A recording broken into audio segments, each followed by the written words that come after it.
Connaissez-vous avec Martin Chouinard.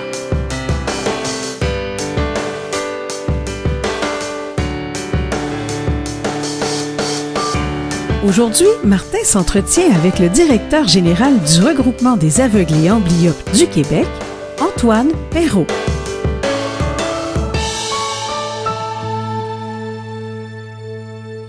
Aujourd'hui encore, notre invité, on va lui parler à distance, étant donné les circonstances que tout le monde connaît. Mais on essaie de faire en sorte d'être là quand même, d'offrir du contenu et de vous présenter des gens.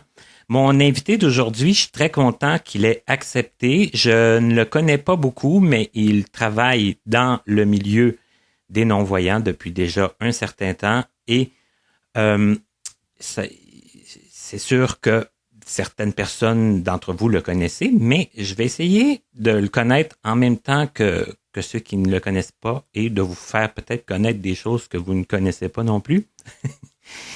Il s'appelle Antoine Perrault. Tout d'abord, bonjour Antoine. Bonjour. Bonjour et merci d'accepter de participer au projet Connaissez-vous.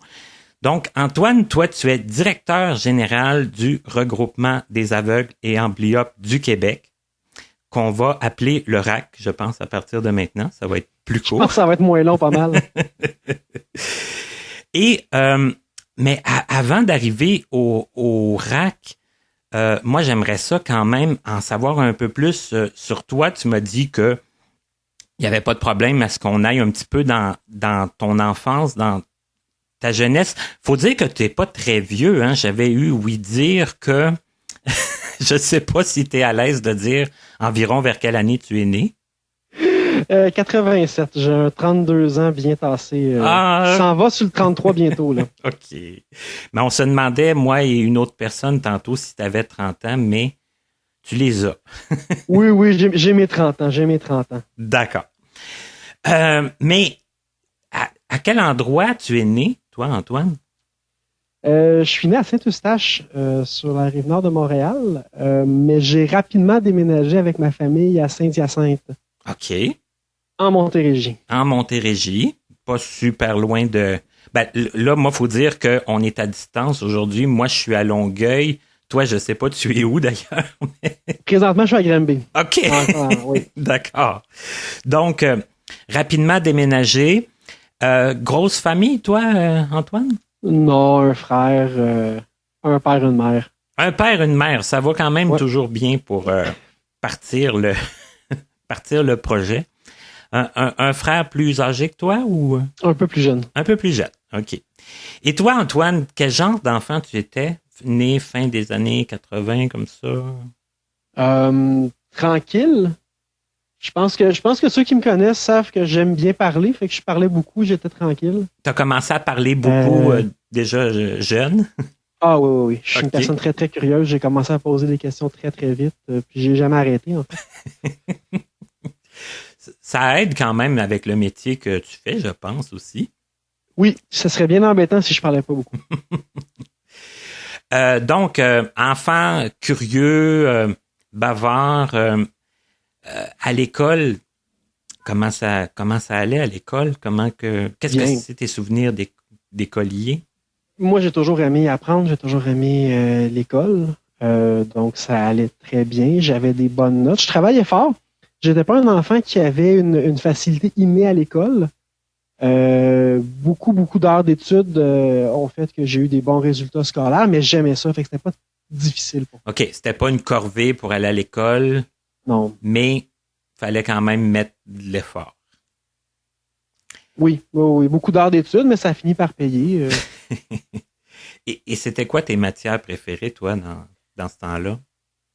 L'histoire, très, très facilement l'histoire. Dès que je suis arrivé au secondaire, même avant le secondaire, j'ai toujours aimé l'histoire, mais au secondaire, là, beaucoup l'histoire, les arts plastiques, le français, j'ai toujours été un lecteur assez vorace, donc les livres, je suis tombé dedans très, très jeune. Donc le français, ça a été une belle suite logique de j'aime lire, le français me présentait des nouveaux livres, des nouvelles façons d'écrire. J'ai beaucoup apprécié mes cours de français aussi. Donc lire un livre, pour toi, c'était pas une corvée. Moi, je me souviens quand j'étais plus jeune qu'on avait un livre à lire au complet. Il y en a beaucoup que ça ça rebutait, que ça faisait peur. Toi, c'était pas le cas.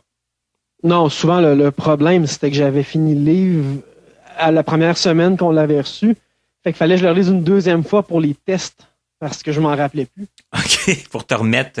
Oui, oui, c'est ça, parce que j'en avais 2 autres de lus quand on arrivait au test. Là. OK. Et du sport aussi là-dedans ou pas vraiment? Non, très, très, très peu de sport. Je suis devenu sportif plus tard, jeune, c'était vraiment pas ma tasse de thé. Donc, l'éducation physique, là, non? Non, c'était vraiment pas ma matière préférée. Puis les amis, c'était-tu... est-ce que tu faisais beaucoup d'amis? Est-ce que tu... Non, peu d'amis, mais des bons amis. OK. C'est encore comme ça aujourd'hui. J'ai pas une quantité monstrueuse d'amis, mais c'est des amis que je côtoie régulièrement. Là, moins maintenant qu'on est en pandémie. Là, on a Internet qui nous sauve un peu. Mais quelques très bons amis. Une chance qu'on a Internet, hein, quand même, parce que... Ah oui. Ça serait pas mal moins facile. Puis c'est ça. Si on passait plus de temps à étudier aussi quand on était jeune, puis à lire, ça fait moins de temps un peu pour le social, j'imagine. Oui, tout à fait. Et est-ce que tu te souviens un peu comment c'est arrivé la lecture dans ta vie? C'est quoi qui t'a donné le goût? Est-ce que tes parents Oui, ma mère lisait énormément. Elle m'a lu des histoires tout jeune. Puis le livre était un jeu pour moi aussi. On a eu accès à des bandes dessinées, à des livres très, très, très jeunes chez moi. C'est sûr que ça m'a vraiment donné envie de pousser là-dessus puis de continuer à lire. Là. OK. Et l'histoire, puis tout ça, ça, c'était une découverte que tu as faite plus rendue au secondaire. Est-ce que... Oui, j'ai toujours bien aimé les chevaliers, les histoires, les mythes, les légendes. Puis ça s'est tranquillement transformé à quelque chose de plus historique, de plus réaliste, mais j'ai toujours trouvé ça hyper intéressant. Plus jeune, des histoires un peu plus médiévales, très imaginaires, mais en vieillissant, il y a d'autres parties de l'histoire qui sont extrêmement intéressantes que j'ai pu explorer aussi là, à travers les livres, à travers l'école. C'est ça, on découvre notre propre histoire, puis la vérité à travers un petit peu la fiction, puis l'inverse aussi, j'imagine. Oui, c'est ça. Et rendu au secondaire, quand est venu le temps de penser un peu à un plan d'avenir, ça a été quoi tes envies de travail? Moi, au secondaire, c'était très clair que je voulais devenir professeur d'histoire. Ah oui? Okay. Ah oui, j'étais convaincu que je me ferais une carrière en histoire. Ah oui. OK. C'était très, très clair que j'allais en histoire. Là, jusqu'à la toute fin du cégep, j'allais en histoire devenir prof d'histoire. Puis j'ai appliqué en histoire à l'université, puis j'ai appliqué dans d'autres domaines, puis j'ai été accepté partout.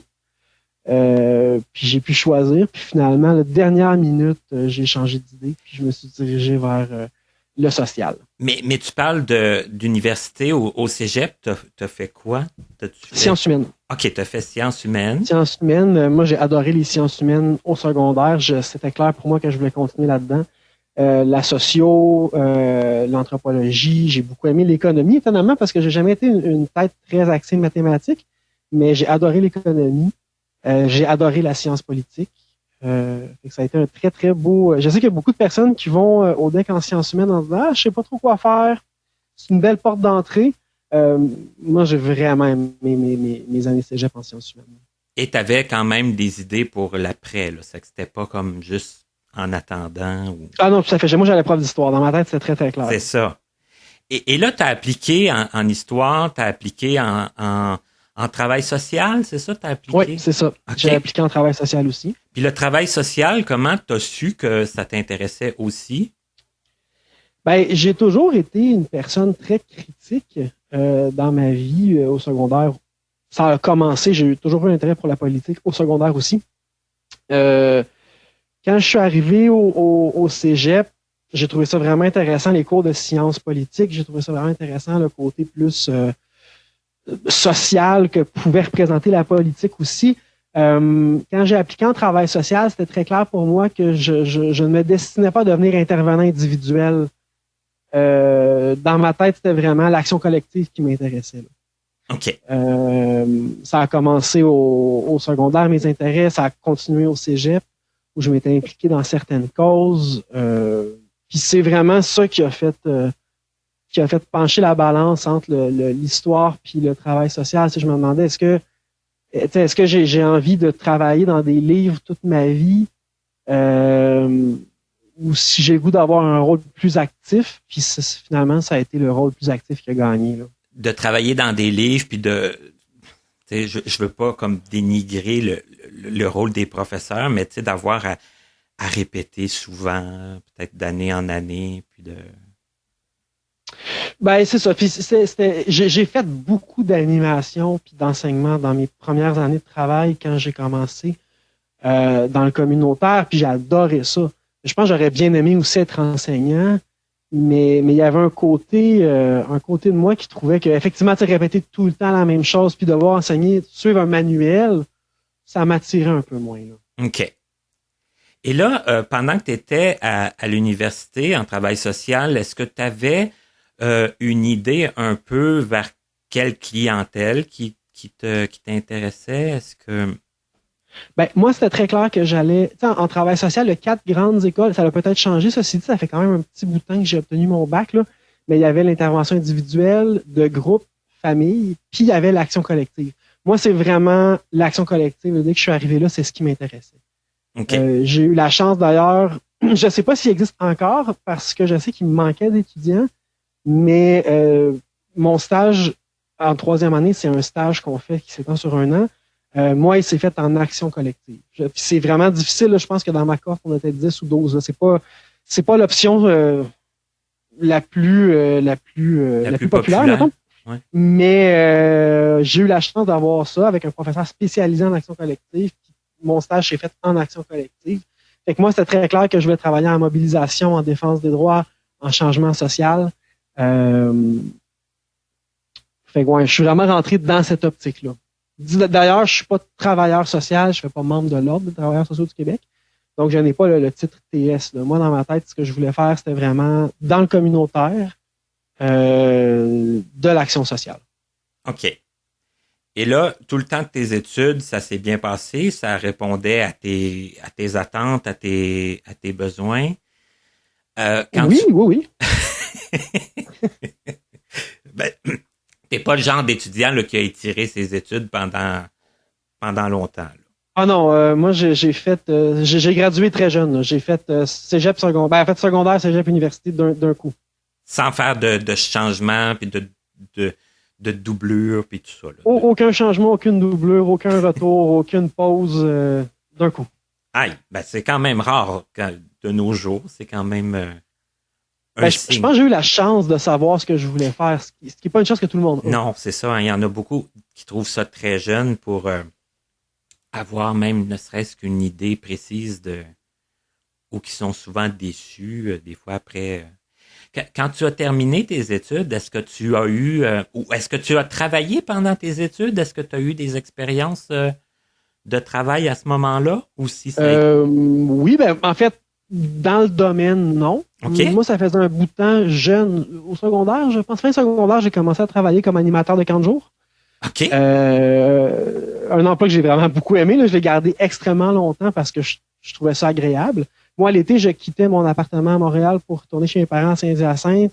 Puis c'était pratique parce que j'avais commencé jeune, j'avais fait fin secondaire, cégep au complet, à travailler tous les étés là. Puis quand je suis arrivé à l'université, c'était naturel pour moi de revenir à Saint-Hyacinthe chez mes parents l'été. C'était plus pratique. Et j'avais mon emploi là qui m'attendait. Puis je finissais en même temps que l'école recommençait, fait que c'était parfait pour moi. Puis durant l'année scolaire, je travaillais dans des cafés. Souvent, j'étais assistant cuisinier. Je faisais du service à l'avant aussi. Là. Ah, OK. Mais t'avais quitté, dans le fond, pour venir à Montréal pour les études, là. Oui. OK. Et là, quand c'est terminé les études, qu'est-ce qui s'est passé pour toi comme... Du travail tout de suite. Hey, on va t'appeler monsieur pas perdre de temps, hein? Monsieur. Ben oui, il y a aussi des impératifs de loyer puis de choses comme ça. Oui. Il faut se préoccuper. C'est sûr. Fait que puis l'avantage qu'on a, c'est que dans le communautaire, en intervention, peu importe laquelle, il manque pas d'emploi. Donc, j'ai commencé assez rapidement. Puis j'ai eu la chance, je pense, même si probablement qu'à l'époque, je trouvais pas nécessairement que c'était une chance, d'avoir beaucoup de contrats. Beaucoup de travail à contrat, fait que c'est des contrats d'1 an, 2 ans. À durée déterminée. Là. À durée déterminée, ce qui fait que je me suis ramassé assez rapidement avec un CV. Bon, c'est sûr que dans les périodes où le contrat se termine, il y a une période de flottement qui n'est pas agréable, c'est sûr. D'incertitude. On est tout en position de se dire, ben, je veux pas lâcher mon contrat avant qu'il soit fini parce que c'est pas correct. Là. Ça fait 1 an et demi que je travaille sur un projet, je veux pas le laisser tomber. Ce qui fait qu'effectivement, il y a toute une petite période d'incertitude, de flottement qui est un peu plus insécurisante. Mais ça fait que je me suis quand même beaucoup promené. J'ai fait plusieurs types de milieux. Puis ça, c'est de l'expérience après coup que je trouve drôlement intéressante. Est-ce que tu peux nous en parler un peu? C'est à quoi tu as touché? Qu'est-ce qui t'a un peu marqué dans ces expériences-là? Ben, je pense que le fil conducteur, ça a tout le temps été que j'aimais tout le temps avoir un aspect mobilisation à mon travail. OK. L'aspect citoyen était très, très important pour moi. Fait que l'idée, c'était tout le temps pour moi d'avoir des projets qui étaient mobilisateurs pour des quartiers, mais ça a été extrêmement large. J'ai déjà été travailleur de milieu. Où là, c'était pas ça le titre, là, mais globalement, j'animais un milieu de vie. Fait que les gens, ils passaient, ils venaient, ils rentraient. On pouvait discuter, on échangeait. C'était vraiment pour créer une espèce de côté très social. J'ai travaillé un peu dans un aspect à monter des projets rassembleurs au niveau d'un quartier, des fêtes de quartier, mobiliser des gens autour d'un projet comme des jardins collectifs, par exemple, un groupe de citoyens autour de ça. Fait que ça a tout le temps été des choses très axées sur permettre aux gens de reprendre un peu leur milieu. Okay. Ça, c'est des. Je propose à n'importe qui s'intéresse d'avoir ce genre d'emploi-là. C'est extrêmement formateur. J'ai été intervenant du bureau aussi, là, si je peux me permettre l'expression, dans un bureau avec des gens à les accompagner dans leur situation. J'ai fait ça pendant un bout de temps aussi. Ça, c'était plus un peu plus individuel, ça? Ou... Oui, c'était plus individuel. C'est des emplois, tu sais, des fois, quand on parlait de flottement, puis de... Oui. C'est ça, il y a un emploi qui passe, la mission est intéressante, le poste n'est pas nécessairement exactement ce que je veux faire, mais je crois beaucoup dans la mission de l'organisme, je le fais pour un temps. Et ce que tu disais un peu qui était un avantage, puis des fois un désavantage, c'est que on reste pas longtemps sans emploi. Là, puis ça fait de la diversité. Non, tout à fait. Puis ça fait que tranquillement, on se bâtit une expérience, un CV. Tranquillement, on apprend aussi. J'ai pas tout aimé ce que j'ai fait. On apprend aussi qu'est-ce qu'on aime, ce dans quoi on est bon. Puis ça finit par faire une espèce d'effet d'entonnoir. Puis on finit par éventuellement avoir une bonne idée de quel poste postuler, qu'est-ce qui nous intéresse, où sont vraiment nos capacités. Exact. Mais oui, puis c'est pas à dédaigner parce que on revient un petit peu sur ce qu'on disait tantôt. Il y en a tellement qui savent pas que quand on a l'occasion de le savoir, puis de solidifier en plus nos ce qu'on veut puis ce qu'on veut pas, mais ça c'est quand même c'est très aidant. Ah oui, complètement.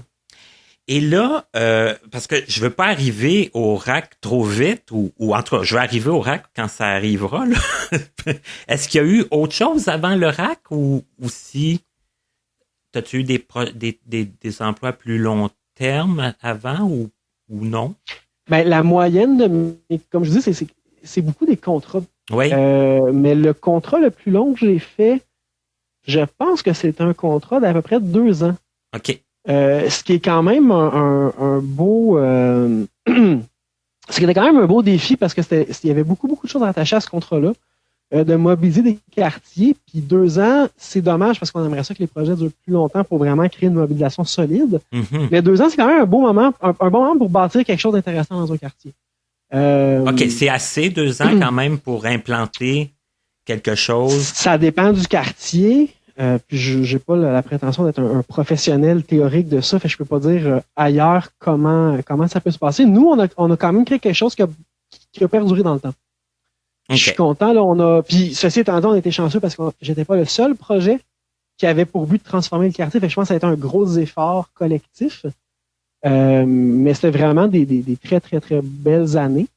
Puis c'était le dernier contrat avant d'arriver au RAC. Là. Mon contrat s'est terminé. J'ai vu le poste à l'époque, c'est coordonnateur du RAC passé. J'ai été voir un peu l'organisme, son historique, sa mission me touchait beaucoup. Je pense toujours que je pouvais apporter quelque chose de très positif à cet organisme-là. Fait que j'ai postulé puis j'ai eu la chance d'être sélectionné. Mais première question qui tue, hein? Ouais. Non, pas tant que ça. Mais avais-tu eu des contacts avec... T'avais-tu eu des expériences avec des personnes non-voyantes avant ça ou pas? Non, jamais. Jamais, OK. Puis je vais me permettre de dire que, à mon sens, ça a été... Je dirais pas un reproche, le reproche c'est un peu fort, mais ça a été un gros manque dans mon bac. Dans le sens où on s'est vu présenter plusieurs milieux institutionnels, les CHSLD, les CIS, les CIUS. On s'est vu présenter beaucoup de milieux communautaires et je n'avais jamais entendu parler du milieu en défense de droits de personnes qui ont des limitations fonctionnelles. OK, tout handicap confondu. Dans tout le bac. Dans le bac, on n'en a jamais parlé. OK. Ou j'étais pas là la journée où ils en ont parlé. OK. Ce qui m'étonnerait, j'ai pas manqué beaucoup de cours dans ma vie, mais on n'en avait jamais parlé. Si t'as manqué ce cours-là, ça veut dire qu'ils n'auraient pas parlé longtemps non plus. Non, c'est ça. Puis je trouve ça dommage parce que c'est un milieu qui est extrêmement riche, qui a une histoire qui a pas beaucoup d'autres milieux qui ont, là. Le RAC a quand même été fondé en 1975. Oui, l'année de ma naissance, je répète. C'est pas rien, là. Non, ça fait 45 ans. Mm-hmm. C'est pas rien. On a fait, justement, cette année, c'était notre 45e Assemblée générale annuelle. Il n'y a pas beaucoup d'organismes, puis il n'y a pas beaucoup de milieux qui peuvent dire qu'ils sont aussi vivants que ça depuis ce temps-là. Effectivement. Mais tu as dit quelque chose de très important au début, hein. Tu sais, c'est un milieu aussi que le travail manque pas, puis la défense des droits, le travail manque pas non plus dans ce domaine-là. Il y a tellement de choses, puis ça avance pas toujours au rythme qu'on voudrait. Non. Si on peut dire ça, sans être négatif. Et là, bon, t'as vu l'offre d'emploi, t'as appliqué. Est-ce que ça t'a inquiété un peu? Est-ce que c'était comme un poste que tu convoitais, puis que tu disais, je sais pas si ça va fonctionner. Est-ce que tu as eu le temps de te questionner beaucoup? Avant, j'ai pas eu le temps de me questionner beaucoup parce que c'est un milieu que je ne connaissais pas. Avant mon entrevue, j'ai beaucoup lu pour me préparer, pour me familiariser aussi avec le milieu. J'ai passé l'entrevue, ça a bien été. Le conseil d'administration m'a annoncé que j'avais le poste de coordination. Puis ça a été... Non, ça n'a pas été inquiétant. Mais ça a été rapide entre le temps où tu as passé l'entrevue puis le temps où ils t'ont donné une réponse? Assez, oui. Okay. Ça a été 2 entrevues. Okay. Puis je pense dans le processus au complet, je me rappelle plus, je suis désolé, ça fait 4 ans.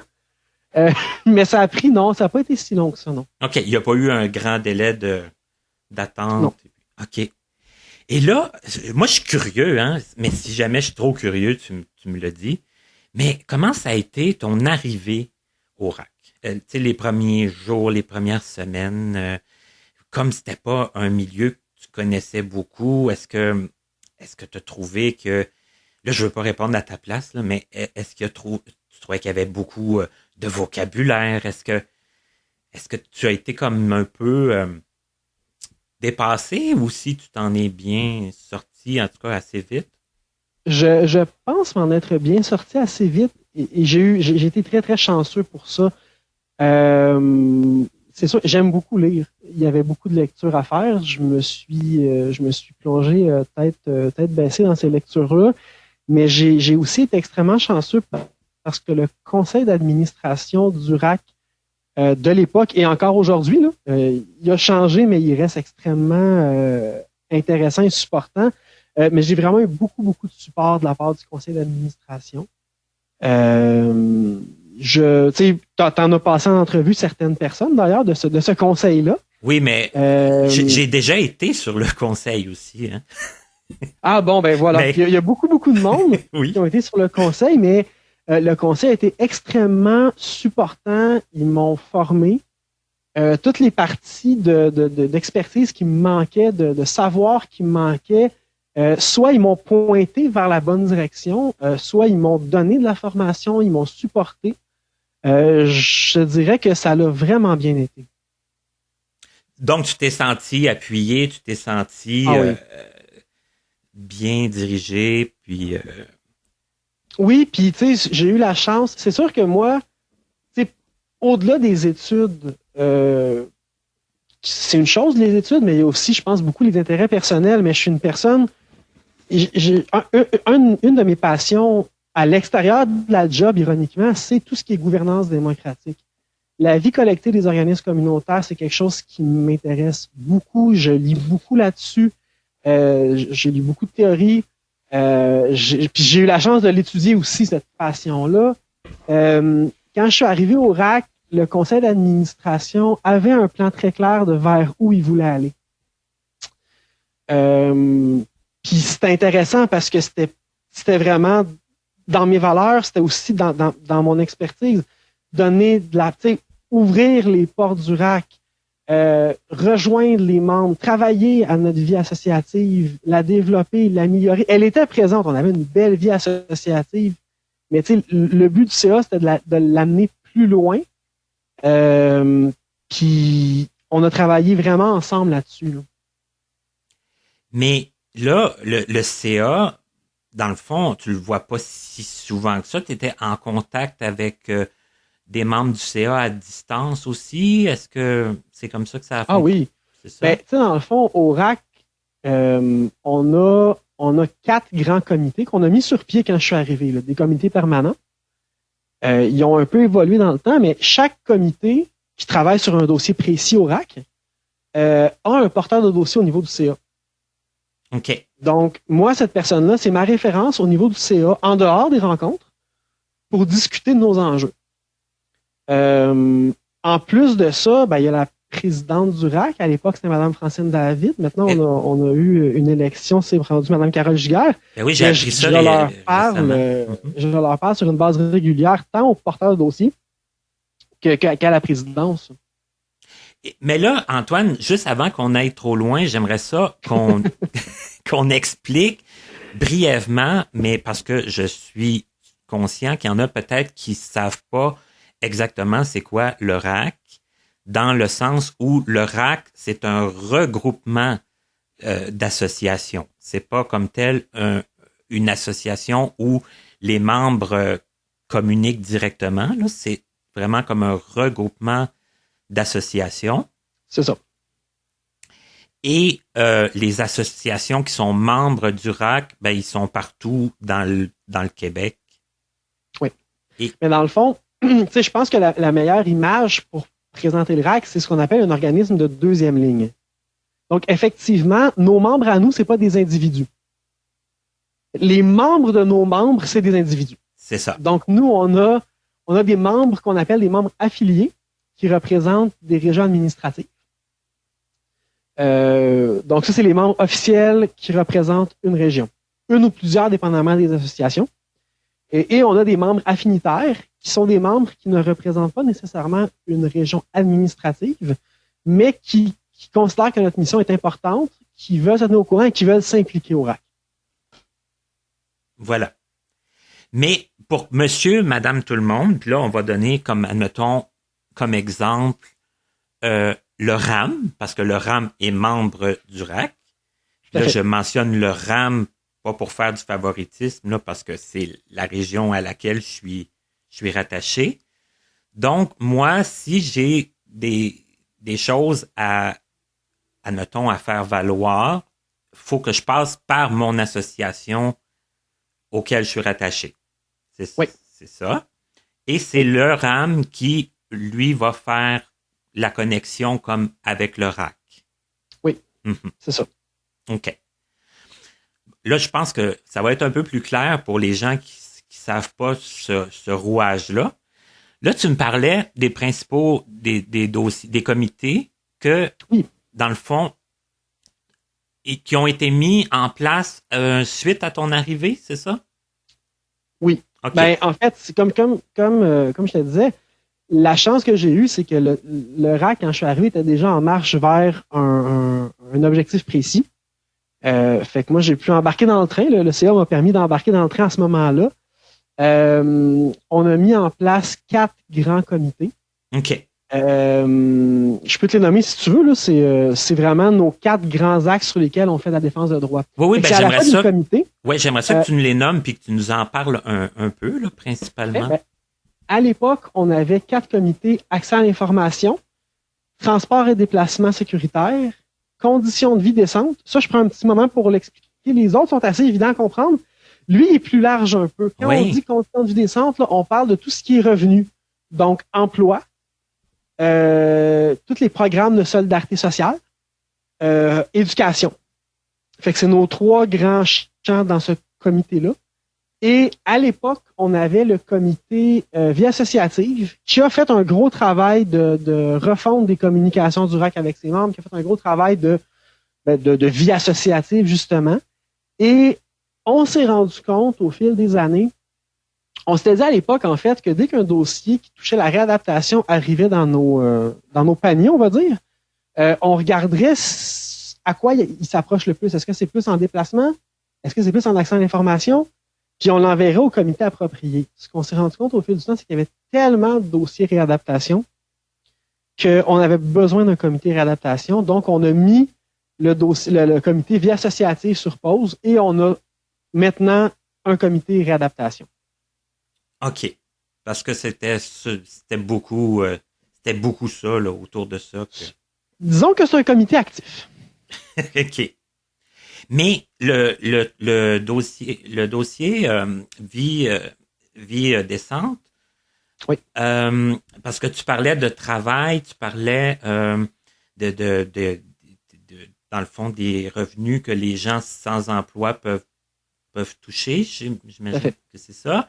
Puis les études. Donc c'est l'accès aux études, l'accès à du travail pour ça peut être à la fois l'accès, mais le maintien aussi. OK. Par exemple, à travers ce comité-là, on a consulté nos membres sur les contrats d'intégration au travail. Comment est-ce que ça allait? Est-ce que les gens avaient eu des mauvaises expériences avec ces contrats-là? Tout ça dans le but de se faire une idée de est-ce qu'on a besoin de s'impliquer puis d'améliorer ce programme gouvernemental-là? Oui. Et puis, ça, je me permets d'en parler un peu parce que moi, j'en ai un contrat d'intégration au travail. Là, on est en temps de COVID. J'ai eu très peur à un moment donné pendant la COVID parce que j'avais eu de l'information qui circulait. Puis, je me demandais, bon, qu'est-ce que je dois faire? Est-ce que je dois intervenir? Est-ce que je dois... quoi faire? Dans le fond, dans des circonstances aussi... disons, inattendu que la COVID. Oui. Quelqu'un qui... Oui. Ben, en fait, c'est intéressant que tu dises ça parce que nous, on l'a entendu beaucoup dans les milieux. Donc, on a pris sur nous d'appeler le ministère du Travail, de l'Emploi et de la Solidarité sociale pour demander des clarifications. Et ces clarifications-là sont maintenant sur notre site web. Donc, tout le monde y a accès. OK. Donc, déjà à ce moment-là, vous avez fait une démarche. Dès qu'on a entendu que ça pouvait causer des problèmes, on a appelé parce que les gens, je pense qu'ils étaient très inquiets, puis il y avait beaucoup d'informations qui circulaient, parfois contradictoires. Donc, tout de suite, on a décidé d'appeler le MTESS pour vraiment s'assurer de c'est quoi les balises qui vont encadrer le CIT dans l'optique où les gens sont amenés à travailler à la maison, dans l'optique où parfois ils perdent leurs emplois, dans l'optique. Tout ça, on voulait avoir une réponse pour nos membres. Moi, j'avais même eu une information comme quoi que ça pouvait être problématique au moment du renouvellement du CIT puis tout ça. Puis, en tout cas, ça m'a rassuré de voir que après ça, la bonne information a circulé. Oui, ben on sert à ça aussi, hein. Surtout en temps de COVID, je dirais, là. Ben, c'est un peu pour ça que d'un sens, je suis pas mécontent qu'on se parle à ce moment-ci, parce que ça démontre que, ben, oui, il y a des inquiétudes, mais qu'il y a encore des choses qui se font. C'est qu'il y a encore des démarches qui se font quand même, puis même si on travaille plus à distance et tout ça, ça fait que je pense que c'est important qu'on le dise. Ben, le RAC, on a eu la chance d'avoir, on a des emplois qui se font extrêmement bien à distance. La majorité de mon travail, puis ceux des employés du RAC en général, se font avec un ordinateur et un téléphone. Donc, ça a été assez simple de rediriger le numéro, la ligne officielle du RAC sur le cellulaire de travail que j'ai, puis de continuer à être, je dirais, 100% efficace à la maison pour tous les employés du RAC, là. Et le fait que vous n'êtes pas non plus une très grosse équipe au RAC, là. Vous êtes quoi, 3? Non. Oui, il y a 3 employés au RAC. 3 employés, c'est ça? Donc, ça a le défaut de ses qualités, là, dans le fond, dans le sens que, bon, vous êtes pas beaucoup pour traiter tous les dossiers que vous avez à traiter, mais quand vient le temps de consolider une façon de travailler différente, c'est moins difficile à coordonner, en tout cas à mon avis. Tout à fait. Et bon, là, parce que vie décente, là, c'est comme on dit, ça touche beaucoup de choses quand même aussi.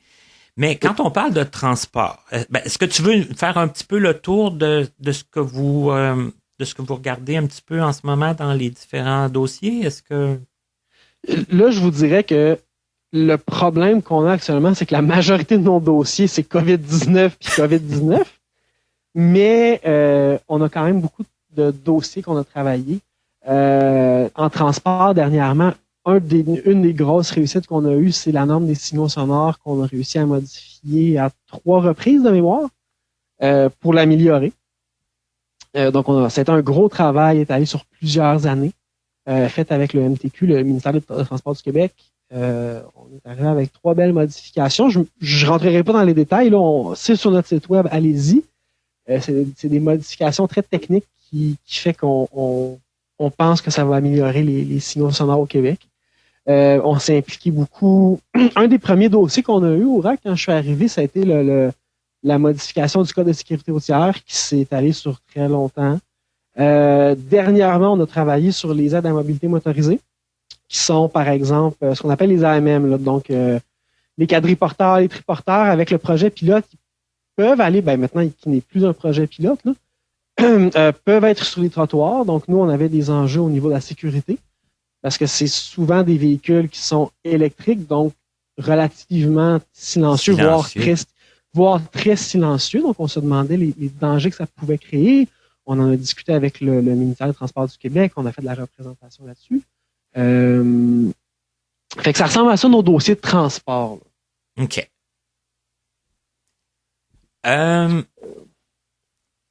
Ouais. Il y avait quoi? Réadaptation, est-ce qu'on a quelque chose à dire à ce propos-là? Réadaptation, c'est un nouveau comité qui entame sa 2e année d'existence. Très, très beau comité et on s'est dit que en commençant, puis c'est sûr qu'il y a eu moins d'actions concrètes parce que ce qu'on souhaitait en commençant avec, parce qu'il ne faut pas oublier, je ne l'ai pas précisé, mais c'est important que nos comités, en fait, sont composés de nos membres. Donc, l'ensemble de nos membres du Québec peuvent déléguer des représentants sur les comités, puis c'est eux qui nourrissent, qui réfléchissent, qui pensent les actions du RAC. Ils soumettent ces propositions-là au conseil d'administration qui les approuve au final. Mais ce que je trouve intéressant de ça, c'est que notre pratique est vraiment ancrée dans nos membres qui s'impliquent. Puis le comité réadaptation a eu le mandat, qui n'était pas un petit mandat, là, de développer des plateformes de revendication pour établir des standards concernant les services de réadaptation. Ce qu'on trouvait très, très important. On a travaillé fort l'année passée pour ça. On continue ce travail-là. C'est des gros dossiers. Puis là, on est sur le point, là. On est sur le point de déposer quelque chose. OK. Fait que ça a été un très, très gros travail de défrichage de la part du comité réadaptation. Parce que, c'est ça, tu dis, c'est les membres, tout ça, ça fait que, comment ça se passe un peu? Les membres le comité est formé, après ça, les gens, ils travaillent ils font des réunions à distance, évidemment, j'imagine, oui, qu'ils sont loin. Tout à fait. Nous, dans le fond, comment on fonctionne, c'est comme ça à chaque année. C'est sûr qu'on se base sur un plan d'action qui définit les grands objectifs, les grandes orientations que le RAC prend dans les différents dossiers. Une fois que c'est fait, à chaque nouvelle année, donc à la fin de l'AGA, la présidence du RAC appelle l'ensemble de nos associations pour leur demander de déléguer des représentants sur chacun de nos dossiers. Chacun de nos comités, pardon. Mm-hmm. Puis là, nous, on reçoit les comités, les délégués de partout au Québec. On forme nos comités. Et là, en fonction des objectifs de notre plan d'action, on articule des rencontres. On se rencontre en moyenne entre une fois par mois, une fois par 2 mois, dépendamment des comités. Puis les comités sont amenés à réfléchir à qu'est-ce qu'on fait comme action, qui est-ce qu'on interpelle, comment est-ce qu'on les interpelle. OK. Fait que là, nous, on prend tout ça. La permanence va composer les projets de lettres, va composer les documents, les prises de position. Pour les positions, c'est un peu différent parce qu'une position officielle doit être approuvée par nos membres, mais le reste passe par le conseil d'administration qui approuve, qui peut suggérer des petites modifications. On retourne au comité, on fait un travail comme ça jusqu'à ce qu'on ait un produit qui est vraiment intéressant. Et ensuite, soit on l'envoie à un ministre, soit on fait une sortie publique, soit... C'est comme ça que se passe le travail en général. OK. Et le conseil d'administration, est-ce que vous vous rencontrez de temps en temps en vrai ou en personne? Hors COVID, on essaie de faire la moitié de nos rencontres de CA en personne. OK. En moyenne, tu sais, faut penser hors COVID. Si on pense hors COVID, en moyenne, on a un CA par 2 mois. On essaie de se rencontrer 1 fois par 4 mois en personne. OK. C'est sûr que là, c'est un peu difficile de penser hors COVID. Mais... C'est ça. On est tellement dedans. Des fois, il faut que je réfléchisse à c'était comment avant. Mais avant, c'était comme ça. Maintenant, on se rencontre plus fréquemment. On fait des rencontres plus courtes aussi parce que là, on est rendu technologique. On a délaissé la conférence téléphonique pour se diriger vers Zoom. Mais des rencontres Zoom, là, passer 2h30, 3h, là, c'est difficile. En effet. On fait plus de rencontres plus courtes. C'est que ça a quand même un avantage, peut-être, vu qu'on se voit, qu'on ne contacte plus souvent, mais moins longtemps, on garde peut-être plus le focus, peut-être garder plus le fil d'une rencontre à l'autre, peut-être. Oui, on essaie. Mm-hmm. Mais c'est à mon sens, parce qu'on est hyper chanceux, on utilise beaucoup Zoom, on a travaillé beaucoup à produire des documents qui aidaient les personnes à naviguer dans Zoom avec une synthèse vocale. Ceci étant dit, ça reste que c'est pas aussi convivial qu'une rencontre en personne. Si on pense encore une fois avant COVID, comment une journée au bureau, au RAC, comment ça peut se dérouler? Ça va changer beaucoup en fonction des journées. C'est très, très, très difficile d'avoir des journées types. Puis c'est d'ailleurs une chose que j'aime particulièrement dans mon boulot. Il y a des fois où je vais avoir 3 rencontres dans une journée, 2 téléphoniques, 1 en personne. Il y a des fois où on va être 2 employés qui vont être sur une rencontre. Des fois, on va avoir... Ça va changer beaucoup. Des fois, c'est des comités par téléphone. Des fois, c'est uniquement de la recherche au niveau de l'information, au niveau des fois, ça va être de l'écriture de lettres. Des fois, ça va être de parler à un attaché politique pour un dossier qu'on travaille. Fait que chaque journée est extrêmement différente les unes des autres. C'est qu'il y a moins de chances que la routine s'installe. La routine, elle est extrêmement dure, surtout que le RAC, même avant pandémie, on avait déjà le télétravail, en fait, faisait déjà partie de nos pratiques. OK. Pour différentes raisons, mais c'est sûr que le transport en commun, c'est des enjeux, dépendamment d'où les employés viennent. T'sais, nous, on avait déjà des réflexions, puis je pense qu'on était chanceux d'être précurseurs. mais on avait des réflexions de, tu sais, quand ta journée au complet, c'est de rédiger des documents et de faire des recherches sur Internet, si tu as un ordinateur portable à la maison puis que tu es capable de te sauver 1 heure et demie de transport en commun, le matin, 1 heure et demie le soir, pourquoi venir au bureau? Mais c'est intéressant parce que pour deux choses, là, c'est que, comme tu dis, quand les tâches se font aussi bien à la maison qu'au bureau, en s'évitant le transport, et là, bon, je sais que c'est pas nécessairement toutes des personnes non-voyantes, mais on sait que quand on est non-voyant, déjà, le transport, des fois, ça peut être un petit peu plus ardu, là. Je vais présenter des défis, on va dire comme ça. Ouais, c'est ça exactement. Puis encore là, je veux pas qu'on s'apitoie sur notre sort, là, parce que quand on a à se déplacer, on le fait. Mais sauf que c'est ça peut être quand même un bel atout, comme tu dis, d'éviter admettons, 2-3 heures de déplacement à chaque jour, à chaque journée de travail.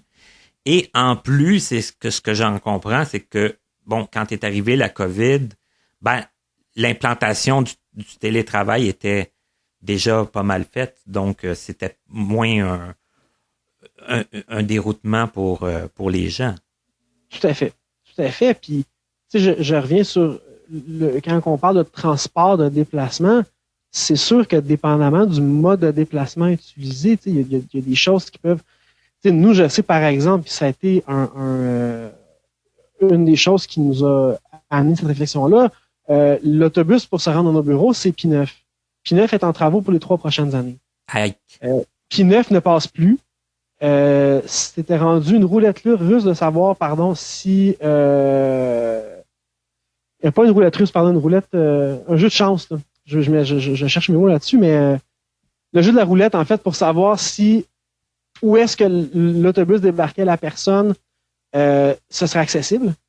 Est-ce que ça serait barré? Est-ce que c'est 3 mètres plus loin? Le transport adapté, il y a les défis qu'on connaît.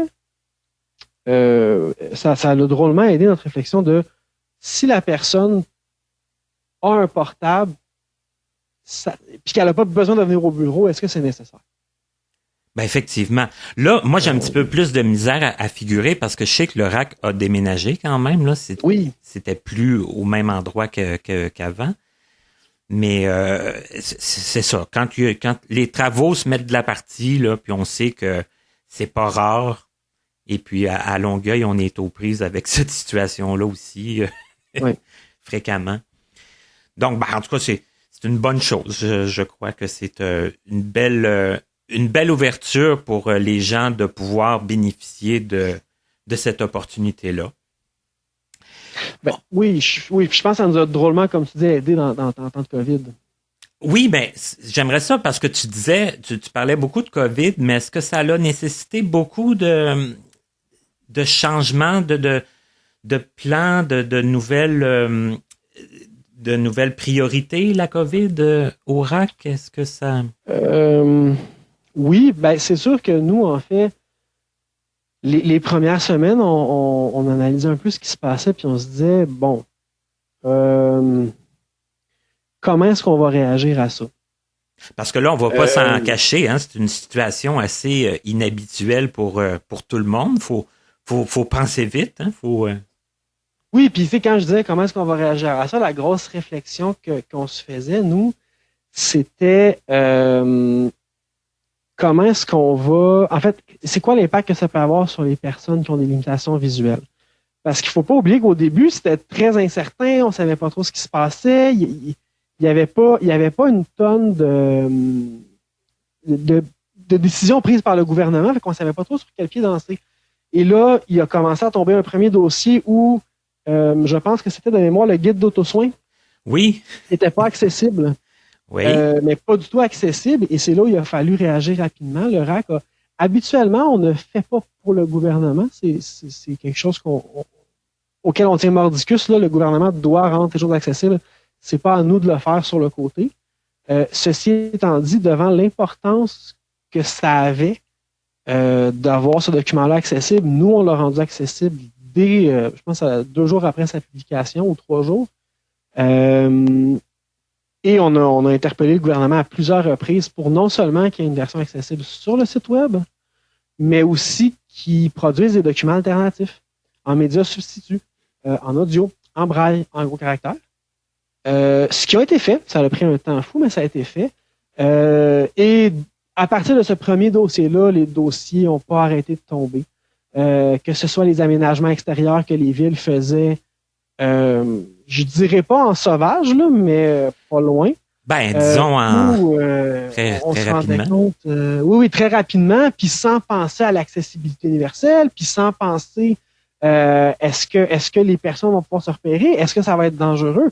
Tu sais, j'ai vu des choses qui avaient aucun sens, des trottoirs alternatifs dans la rue, avec des clôtures pour pour séparer la rue du trottoir de rue, entre guillemets, avec des trous de manière régulière dans cette clôture-là. Une personne qui utilise une canne blanche va penser qu'elle est au coin de rue parce qu'il n'y a absolument pas de différence entre les deux. C'est des choses comme ça qu'on a entendu parler, qu'on a vu passer, où là, il a fallu faire faut interpeller les municipalités, faut que nos membres aient des outils pour interpeller leur municipalité. Ce qui se passe là n'a pas de sens. Donc, on a produit un document sur les aménagements des espaces publics. Et là, ça a déboulé. De là, il y a eu les trousses pédagogiques, il y a eu le site web qui ont mis en place, la plateforme éducative qui ont mis en place pour les jeunes qui n'étaient pas accessibles ou du moins qui avaient des gros problèmes d'accessibilité. Ah oui, pour les élèves là qui étudiaient à la maison. Qui étaient à la maison. Puis là, ça a déboulé. De là, ça l'a pu arrêter. C'était dossier par-dessus dossier. Telle vidéo qui n'avait pas de vidéo description. Tel document qui expliquait comment faire un masque sans couture qui était très mal expliqué au niveau... En fait, il y avait des images. Sans images, on comprenait rien. On en a fait une version adaptée. On a demandé au gouvernement de faire une version adaptée. Puis, on n'a pas arrêté. Ça a été ça jusqu'à très récemment, l'application Alerte COVID, où on savait pas trop si ce serait accessible. Où on a fait un sondage en fait sur le site web pour savoir si les gens la trouvaient accessible, si elle était utilisable. Ah, l'alerte là pour savoir là les gens qui sont dans notre l'application Alerte COVID, on veut savoir qu'est-ce que les gens en pensaient. Donc ça l'a pas arrêté puis ça continue. Récemment, on a écrit parce que vous savez sûrement que le SQLA durant la première vague de confinement a dû fermer. Mais ça, je voulais t'en parler d'ailleurs là parce que oui, le manque de lecture allant jusque-là là, pour les non-voyants. On a été chanceux. L'INLB et l'IRDPQ, fait que l'IRDPQ, le centre de réadaptation de la région de Québec, l'INLB à Montréal ont travaillé vraiment fort pour fournir aux gens de manière alternative des CD pour qu'ils aient accès à des livres. On a été très, très, très chanceux durant cette première vague-là. Ils ont réussi à se retourner... sur un 10 sous, on va dire ça comme ça. Oui, on peut le dire, certain. Oui. Pour offrir ces services-là une chance, mais ils ne pourront plus le faire si une deuxième vague... En fait, là, la deuxième vague, ça bat. On n'est pas en confinement total. Là. Il y a des mesures qui ont été prises, mais c'est pas encore fermé. Pour l'instant, le SQLA est encore ouvert parce que les employés de la grande bibliothèque ont accès à la grande bibliothèque. C'est ça, mais si le confinement devient beaucoup plus rigide et que les employés n'ont plus accès à la grande bibliothèque, pour l'instant, si les choses se maintiennent, de ce qu'on en comprend, il n'y aurait plus de SQLA. C'est pour ça qu'on a contacté le ministère de la Culture pour leur dire le SQLA doit devenir un service essentiel. Il faut absolument que le SQLA, si tout est fermé, continue à fonctionner comme un service essentiel. Puis quand on dit que les deux centres de réadaptation qui ont fait comme de la distribution de CD ne pourront plus le refaire. C'est-tu dans le sens où c'est pas dans leur mandat ou c'est pas dans leur... Ils n'ont plus le temps. Nous, okay. c'est ce qu'on s'est fait dire. C'est déjà à la base, puis c'est vrai que c'est pas dans leur mandat. Je pense que dans une situation d'urgence, dans un contexte donné, ils ont réussi à dégager des gens pour le faire. Mais c'est pas une mince affaire. C'est les deux centres suprarégionaux. Mais couvrir le Québec au complet, c'est pas simple. Ah ouais, parce que c'est du temps puis c'est de l'énergie, là.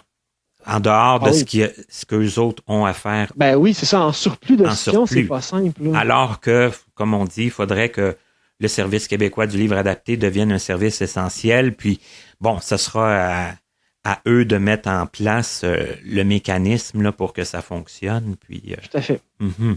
Puis on est prêt à les accompagner là-dedans, mais faut... Oui, en plus, ben oui. Hey, on parle de beaucoup de choses, puis là, je veux pas qu'on ait l'air de se plaindre non plus parce que c'est pas ça. Mais je le disais un petit peu à mots couverts au début. Je sais pas si tu peux nous en parler juste de façon générale. Mais c'est quoi que tu trouves le plus difficile? Est-ce que c'est un peu ça, des fois la lenteur que les dossiers avancent, des fois le manque de réceptivité? Je vais faire une petite distinction que je trouve importante, ceci étant dit. Pour moi, je trouve qu'il y a une grosse différence entre se plaindre et revendiquer un droit ou faire un constat. C'est un peu comme quand on parlait des déplacements. De constater qu'il y a des défis, puis que ces défis-là appartiennent pas aux personnes qui ont une limitation visuelle, qui appartiennent à un réseau de transport qui est pas accessible, à une lourdeur administrative. Je sais pas si tu comprends ce que je veux dire, oui. Mais de revendiquer en constatant qu'il y a des défis qui devraient pas être là et qui sont souvent, pas tout le temps, mais souvent des grosses embûches pour les personnes qui ont des limitations fonctionnelles. Pour moi, c'est pas se plaindre. C'est de faire un point pour atteindre une égalité. Puis ça, pour moi, c'est important parce que c'est là-dedans qu'on travaille. Le RAC, on n'est pas dans en tout cas, je ne pense pas qu'on est dans se plaindre ou critiquer négativement. On fait des constats. Pour moi, tout le monde devrait avoir accès, par exemple, au transport en commun. Personne ne devrait connaître les embûches que certains rencontrent. Puis c'est la même chose quand on fait des revendications, c'est pour s'assurer que tout le monde ait droit. C'est de la justice sociale pour moi. Tout le monde a droit à ce qu'il est censé avoir. À partir de là, qu'est-ce qui est le plus difficile? Il n'y a pas grand-chose dans le métier que je fais que je trouve difficile, je pense. J'aime ce que je fais. Puis c'est sûr qu'il y a des lenteurs administratives. C'est sûr que des fois, on se rend compte que les personnes avec qui on parle veulent faire avancer les choses. Ils peuvent pas parce qu'ils sont pris dans une grosse machine très lourde à porter. Des fois, on se rend compte que les messages se rendent pas. C'est beaucoup de choses comme ça qui peuvent être un peu lourdes à la fin si on les cumule, mais ça fait partie du métier. Je pense que quand on comprend la lourdeur que ces machines-là les gens qui travaillent ces machines-là ont sur les épaules, ça permet de ça permet souvent de mieux comprendre le temps que ça prend pour traiter ça. Des fois, on se dit, on écrit une lettre, on ne reçoit pas une réponse tout de suite, mais si on savait tout le chemin qu'une réponse à une lettre qu'on écrit doit faire, on aurait peut-être plus de compréhension. Souvent, pour le milieu communautaire, c'est assez simple. On a un enjeu, on écrit une lettre, le comité la trouve intéressante, le CA nous donne ça OK, on l'envoie. Ça peut se faire en 3 jours, même pas 2 jours, si c'est urgent.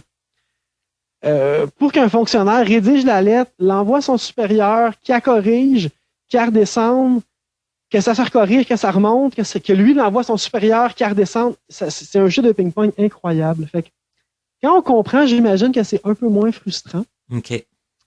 Je pense que ce que je trouve le plus difficile, si je peux donner quelque chose que je trouve plus difficile dans ça, c'est peut-être quand on se rend compte que les gens à l'autre bout du fil nous disent qu'ils vont faire quelque chose puis qu'ils le feront pas. OK. Là, c'est plus une question de lenteur, là. Oui. Quand ça devient une question, puis souvent, ce que je trouve dommage, c'est qu'on discute avec des gens pleins de bonne volonté. Tu sais, ça fait quand même un bout de temps que je fais ce travail-là au RAC et ailleurs, puis j'ai pas rencontré beaucoup de personnes qui foncièrement veulent pas améliorer ce à quoi on travaille. souvent on les interpelle, puis les gens, ils veulent nous aider. Puis là, il dit, attends un peu, je vais me renseigner, je te reviens. Là, il se renseigne, il te revient, il donne la réponse, bien motivé à travailler, puis tu te rends compte que cette réponse-là qu'il a reçue n'est pas bonne. Il s'est fait dire, volontairement ou pas, peu importe, tu sais. Et là, ça met tout le monde dans une position vraiment plate. Parce que lui, même s'il veut travailler avec toi, puis il est bien motivé, il vient de te dire n'importe quoi, puis il s'en rend compte. Là, toi, comme organisme, il faut que tu lui dises, là, c'est parce que c'est pas ce qu'on s'est dit, mais tu sais que c'est pas de sa faute à lui. Mm-hmm. Ça, c'est un moment dans mon travail que j'aime moins. OK. Qui est comme une perte de temps un peu, là, c'est pour... Oui, puis c'est fâchant parce que tu te dis, si on avait eu l'heure juste suite, on n'aurait pas été fâchant, on aurait juste pu prendre des mesures directes pour que ça arrive pas. T'sais. OK. Mais encore là, ça pourrait arriver dans n'importe quel milieu aussi. Tout à fait. Mm-hmm. Ah, tout à fait. Mm-hmm. Mais je te dirais qu'en défense de droit, en politique, ça arrive vraiment souvent. Mais comme tu dis, quand on comprend un peu des fois certains processus, bon, ça permet peut-être de faire mieux passer la pilule, comme on dit. En lien avec le handicap visuel proprement dit, est-ce que forcément, depuis que tu es directeur général, tu as côtoyé plusieurs personnes non-voyantes. Est-ce que qu'est-ce qui t'a le plus qu'est-ce que tu as appris, qu'est-ce qui t'a le plus surpris dans cette clientèle-là?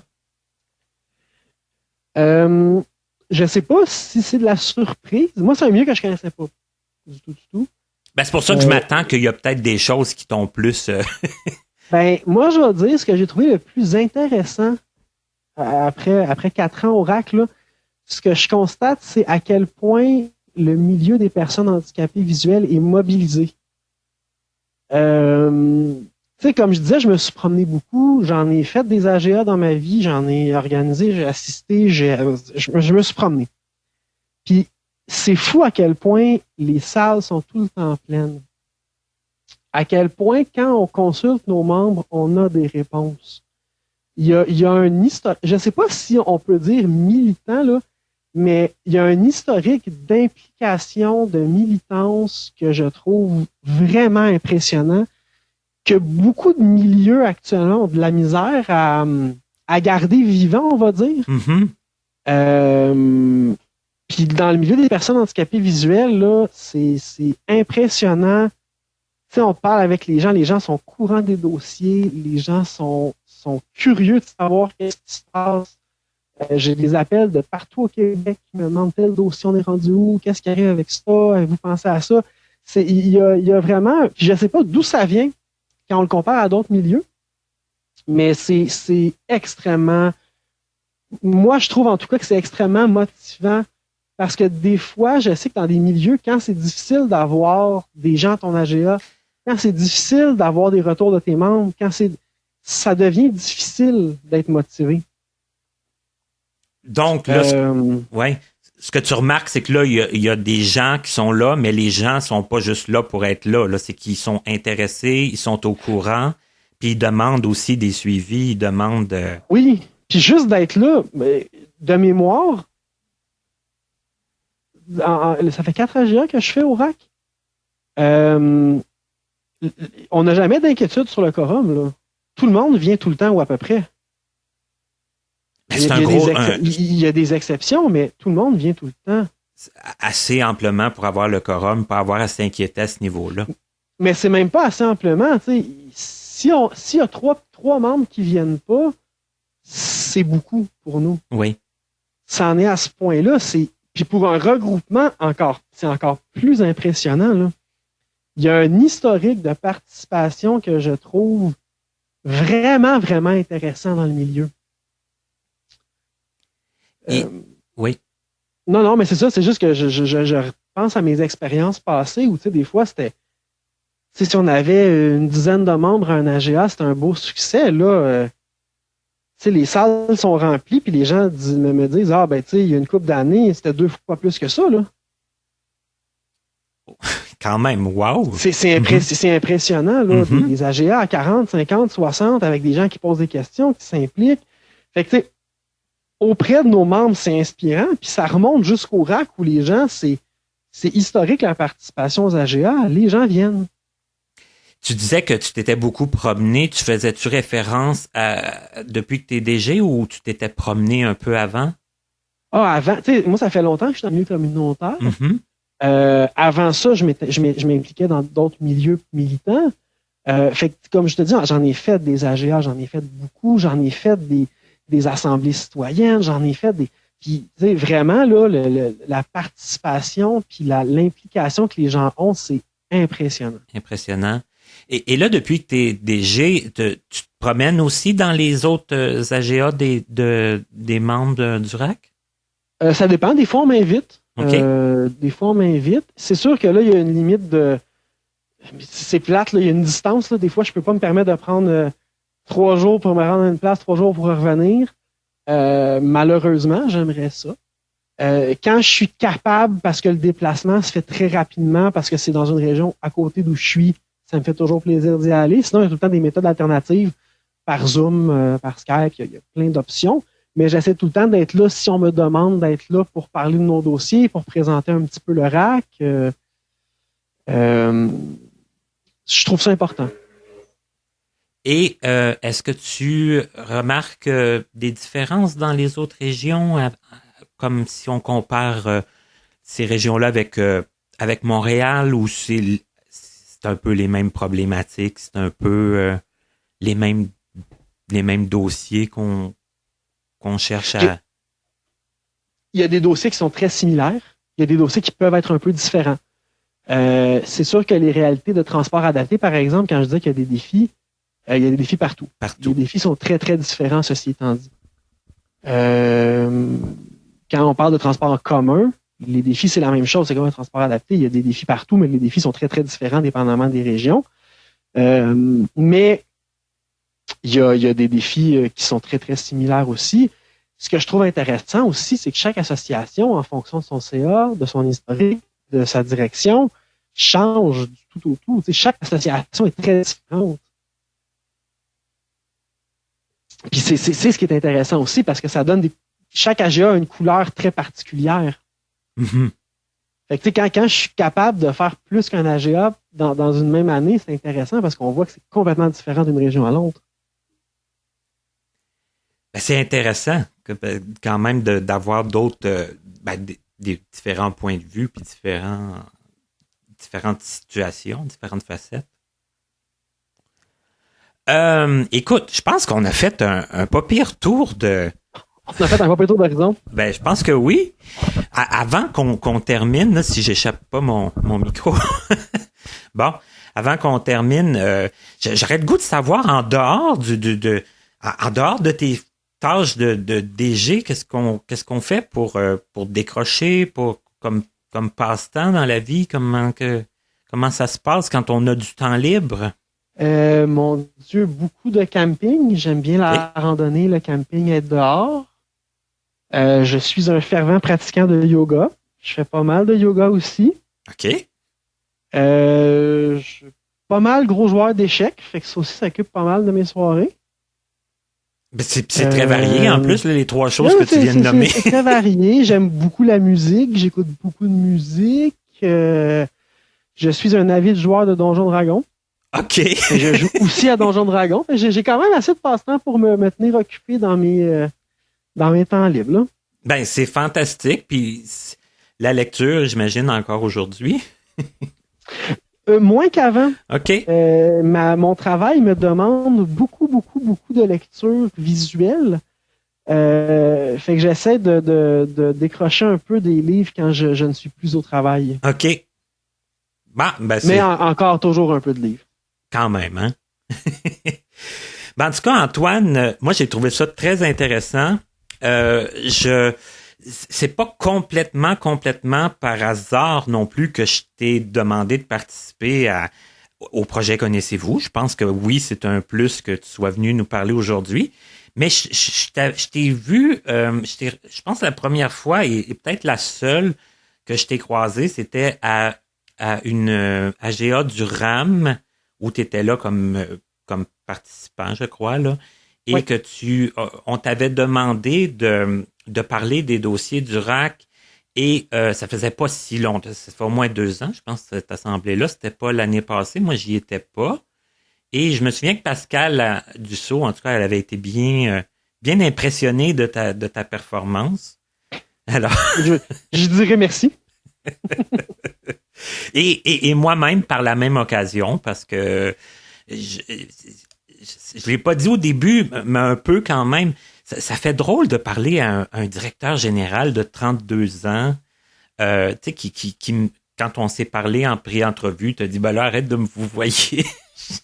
Là, ça fait drôle quand même, tu sais, ça fait spécial, c'est rafraîchissant, mais savoir aussi à quel point que tu t'impliques et que tu t'es imprégné de tes dossiers. Ben merci, c'est gentil, ça fait plaisir à entendre. Puis tu sais, je te dirais que c'est spécial aussi d'être DG des fois à 32 ans. Je pense que j'ai juste eu la chance d'aimer ça travailler, puis de savoir ce que je voulais faire. Je pense que c'est beaucoup ça qui explique ça. Ben, je pense que c'est un super bon début, effectivement, quand on sait ça. Et après, ben tant mieux si tout s'enchaîne et tout va bien, là.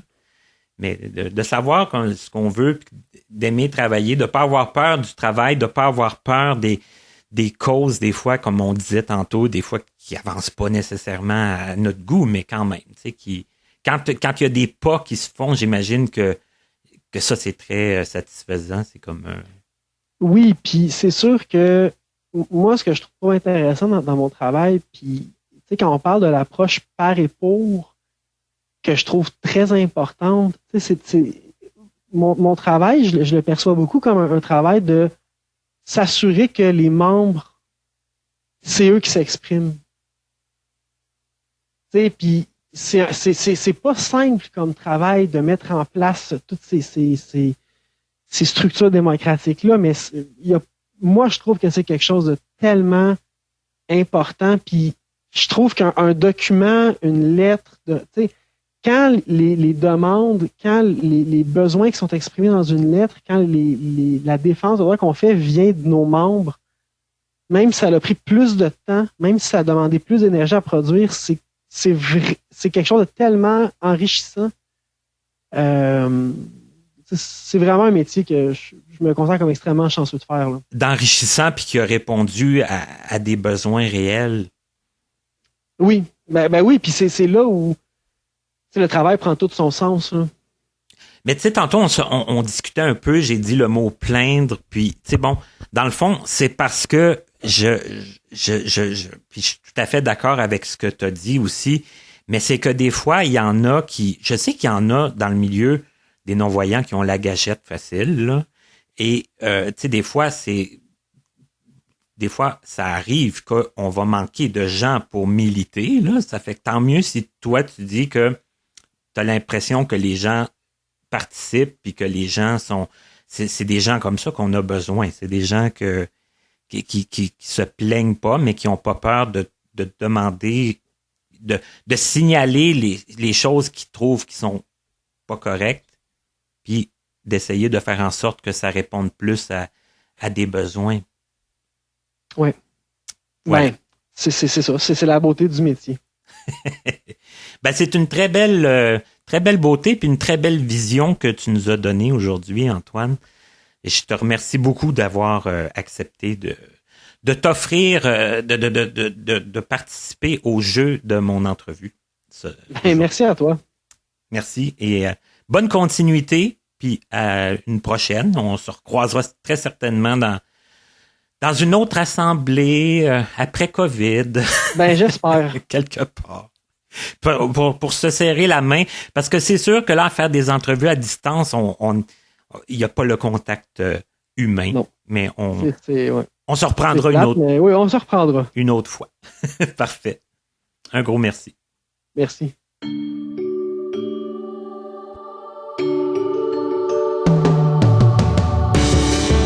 Vous venez d'écouter Connaissez-vous avec Martin Chouinard, collaborateur bénévole. Montage, Frédéric Gauthier. Mise en ligne, Stéphanie Carrasco. Musique, Stéphane Pilon. Présentatrice, Katia Darèche. Un immense merci à l'Association des aveugles de la Rive-Sud, AARS, ainsi qu'aux autres entreprises et organismes de nous prêter des locaux pour l'enregistrement de certaines de nos entrevues. Pour connaître les dates de nos prochaines émissions, ainsi que nos invités à venir, nous vous invitons à vous abonner à notre infolettre et à nous suivre sur les réseaux sociaux. Vous pouvez nous faire part de vos questions, commentaires et suggestions en passant par notre site Internet au www.martinchouinard.com. Avant de vous quitter, il est important de vous rappeler que les opinions émises par les invités entendus à cette émission leur appartiennent et ne reflètent pas nécessairement la pensée des collaborateurs de Connaissez-vous. À la prochaine!